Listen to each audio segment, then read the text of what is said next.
Assalomu alaykum, sizlar bilan Zafar Times. Bugun sizlarga har bir oila tadbirkor dasturi va boshqa dasturlardan qanday qilib kichik biznesni rivojlantirish uchun 33 million so'mgacha bo'lgan kreditni olishni ko'rib chiqamiz. Buning uchun avval oila kredit uzga kiramiz. Ushbu onlayn arizani to'g'ri to'ldirsangiz, sizga 33 million so'm ajratiladi va bu arizangiz to'g'ridan-to'g'ri hokim yordamchilarining bazasiga borib tushadi. Ular bu arizani tasdiqlagandan so'ng sizga kredit ajratiladi. Eslatib o'tamiz, bu platforma yangilangan. Avvalgisiga qaraganda sal murakkabroq tuzilgan. Bu yerda siz biznes rejadagi hisob-kitoblarni ham kiritib o'tishingiz kerak bo'ladi. Shuningdek, banklar ichki siyosatidan kelib chiqib, sizdan biznes reja ham so'rashlari mumkin. Murojaat qiling, biznes reja tuzib berish va ushbu onlayn arizani to'g'ri to'ldirib berish xizmatlarimiz ham mavjud. Murojaat uchun opisiyaga o'ting.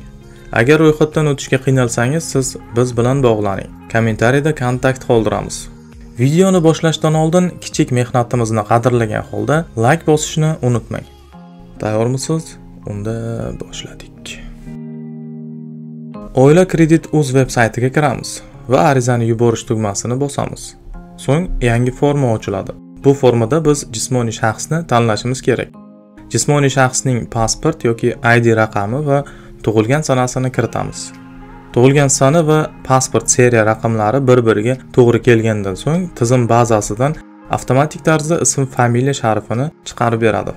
So'ng biz shaxsga oid ma'lumotlarni qayta ishlash bo'yicha hujjatga rozilik bildirib ushbu tugmani bosamiz. Davom ettirish tugmasini bosamiz. Keyingi sahifada manzil bo'yicha ma'lumotlarni kirgizamiz. Mahalla, ko'cha, uy telefon raqamini kirgizishda e'tiborli bo'lishingiz kerak. Chunki bu ma'lumotlarni, ya'ni arizani tasdiqlash uchun nomeringizga SMS keladi. Davom ettirish tugmasini bosamiz. Faoliyat turi, faoliyat yo'nalishi, keyingi xarajatlar bo'limida kirgizamiz. Biz jismoniy shaxsni tanladik. Faoliyat yo'nalishida, misol uchun, xizmatlar yo'nalishini tanlaymiz. Kompyuter xizmatlarini tanlaymiz. Dasturga har bir oila tadbirkor dasturini tanlaymiz. Bu yerda 33 million so'm avtomatik kiritiladi. Bu maksimal summa. Qaytarish muddatini kirgizamiz. Imtiyozli davrni kirgizamiz. Maksimum 6 oygacha shuni tanlaymiz. Xarajat turini tanlaymiz. Bu ishni boshlash uchun qanday va nimalarga xarajat qilishni kirgizamiz. Masalan, biz kompyuter xizmatlarini boshlashimiz uchun bizga monoblok stoli, kompyuter, printer kerak bo'ladi. O'lchov birligini kirgizamiz. Masalan, bular donada o'lchanadi. Bu yerda har bir donasi uchun bahosini qo'yamiz. Misol uchun, kompyuter stoliga 5 million so'm, kompyuter uchun 25 million so'm va printer uchun 3 million so'mni qo'ydik. Jami summa 33 million so'm bo'ldi. Bizda barcha xarajatlar 33 million so'mni balans berish kerak bo'ladi. Chunki biz maksimum summa 33 million so'mni olyapmiz. Xarajatlarni to'liq kirgizib bo'lganimizdan keyin daromadlar bo'limiga o'tamiz. Faoliyat davomida kutilayotgan daromadlar. Faoliyat davomida eksport hajmlari. Biz faoliyatimizda kompyuter xizmatlarini ko'rsatmoqchimiz.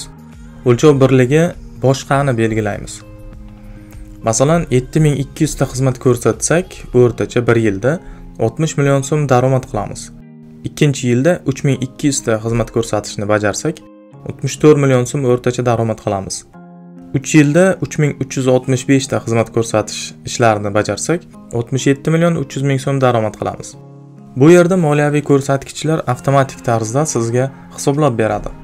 Faqat biz bu yerda 1 yilda boshqa xarajatlarni kirgizishimiz mumkin. Moliyaviy ko'rsatkichda rentabillik foizi, sof foyda, kredit qaytarish uchun qancha mablag' ketadi? Bular avtomatik chiqib keladi. Masalan, biz kirgizgan ma'lumot bo'yicha sof foydamiz 1-yilda 49 million bo'lyapti. Bu misol tariqasida kiritilgan. Siz barcha hisob-kitoblarni to'g'ri kirgizmasangiz, minusga ketib qolishi mumkin va sizning arizangiz rad etilish ehtimoli yuqori. Shuning uchun hisob-kitobni yaxshi olib borish kerak bo'ladi. Va loyiha davomida qo'shimcha ma'lumotlarni bu yerga kirgizish mumkin. Bu shart emas. Fayl ham yuklashingiz mumkin. Arizani tayyorlash tugmasini bosamiz. Ariza hujjati shakllantirib beriladi va sizga SMS xabar keladi. Bu tasdiqlash uchun. Kodini shu yerga kiritsangiz tasdiqlanadi. Tasdiqlash tugmasini bosganimizdan keyin Yashil yozuvda imzolash muvaffaqiyatli amalga oshirildi degan yozuv chiqadi.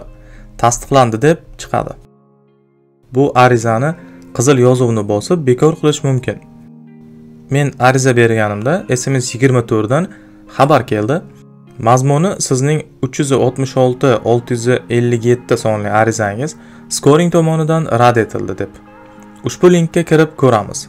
Nega rad etilganligini sababini bilish uchun. Mana sababi. Sizning arizangiz inson omilisiz avtomatik ravishda Scoring tizimida o'rganib chiqildi va quyidagi sabablarga ko'ra rad etildi. Oilaviy tadbirkorlikni rivojlantirish dasturlari doirasida to'liq qaytarilmagan kredit mavjudligi deyilgan ekan. Hurmatli fuqaro, siz yuqoridagi sabablarni bartaraf qilgandan so'ng sizga kredit ajratiladi degan mazmunda sababi ko'rsatilgan. Haqiqatan ham avval kredit olganman, lekin bu dasturdan emas. Menimcha bu bank bilan bog'liq ошибка bo'lsa kerak. Endi siz 33 million so'm qilib belgilagan kredit summasi oyiga qanchadan tushishini ko'rib chiqamiz. Bu yerda kreditni hisoblash tugmasini bosamiz. Yo'nalishni tanlaymiz. Misol uchun limonchilik deb olamiz. Maqsadi limon yetishtirish. Dastur har bir oila tadbirkor. Biz 33 millionni belgilaymiz. Kredit muddati 36 oy, ya'ni 3 yil. Imtiyozli davri 6 oy qo'yamiz. Va kreditni hisoblashni bosamiz. Demak, bizga mana bu yerda grafik chiqarib berildi.